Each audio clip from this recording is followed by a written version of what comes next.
a lot of research. There's a lot of research. Okay, by research I mean the talks that we get in church, or even some of the articles that I've read.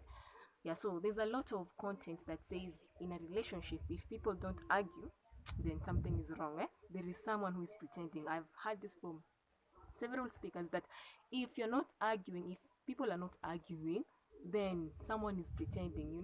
It's like it has been put like an argument. It is like a mark of a relationship, or like typical relationship. People expect you to argue. So one day, okay, after listening to such a talk like that, so I was like, okay, yeah. So I didn't reflect about it on relationship. I reflected about it on friendship, and then I was like, wait. And then I was trying to look at my friendships, the ones that I have with people, and then I realized, I normally don't argue. So it just happened that as in after a few moments, I was supposed to meet with my friend. So we met, we chatted, just catching up with each other. Then I raised up the issues like, so I was reading this article that's talking about arguments. So then I was telling about the two of us, we normally don't argue. So does this mean like, this friendship of ours, is it fake, or is there something? And then she took some few minutes, she pondered about it, she was like, and then I liked her response. So basically, this is all that has has inspired this entire video. Like, is argument a mark of true friendship? Yeah. Do you have to argue? Like, if you are out, I know most people argue, right? Most people argue, but if you're out there and you don't argue, do you sit back and then ask yourself, is my friendship true? Is my relationship true? Or am I pretending?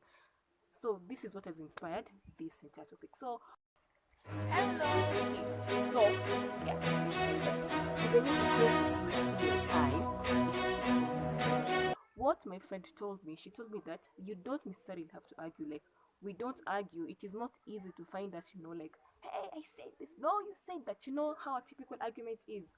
Like, I'm sure you've witnessed one or two arguments between friends, and normally it's usually heated arguments in relationships. So once I was sharing with her, so she told me, I don't think they meant argue. Like, we don't argue, but we don't agree on everything, and that is what most of the speakers talk about.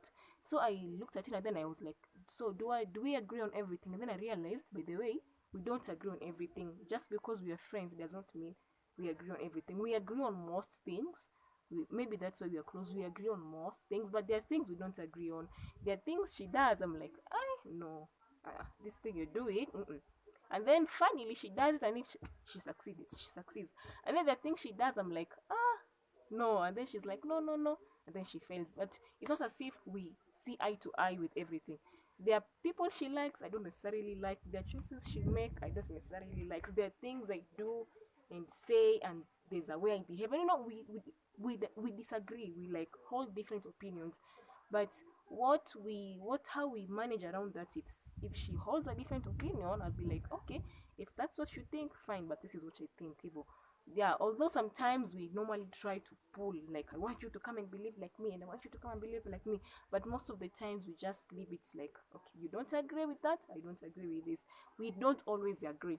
So that's it. That's what I want to talk today. So don't it's not a must you argue. It's not a must you raise your voices, you argue. You know an argument, a typical argument, how it looks like.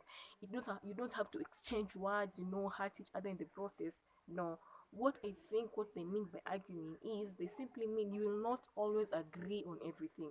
There will be a moment you think this is the right way to go, then the other person will think, no, this is the right way to go. So, but if you are always agreeing, I think then there's a problem, because you are two different people. Whether it's a friendship, a relationship, whatever, even in workplaces, even in ministries, praise and worship, ushering, people will not be agreeing. We will not always have the same thought. Some will say, I think option A is better. Some will say, I think option B is better. But if you find yourself that you are always on the same, like it's always you have the same thoughts, then it means there's a possibility that someone somewhere is pretending, because you might disagree. You might say, I believe point A is correct.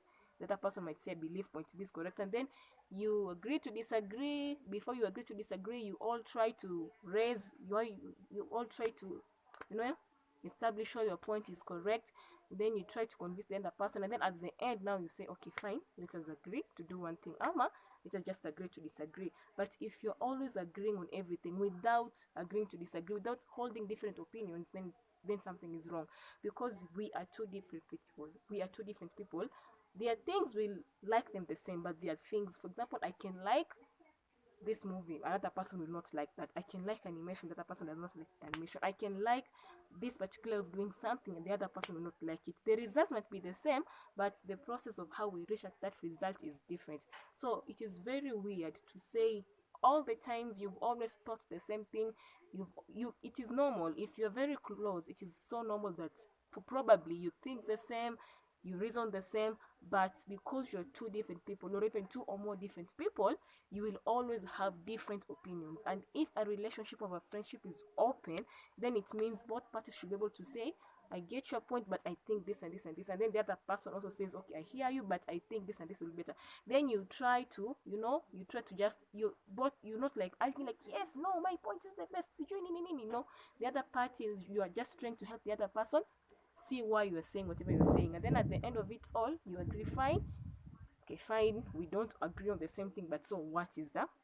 And so necessarily argument is not a mark of true friendship. You don't necessarily to be arguing, to be having heated conversation. But if you always have this, if you always believe A is correct, if you're saying today, so what do? Do we walk or do we take a ride? You're always saying let's take a ride. You are always like, there is no point in your lifetime, or there is no point in your entire friendship you've looked at it and then you've said, I think B might be better, because you're two different people. You cannot always 100% all the time thinking the same. It will reach a time you will think this is correct and you will think that is correct. But argument, raising of voice, shouting, screaming at each other, that is not necessarily a mark of true friendship. However, you cannot always have the same opinion or have the same thought.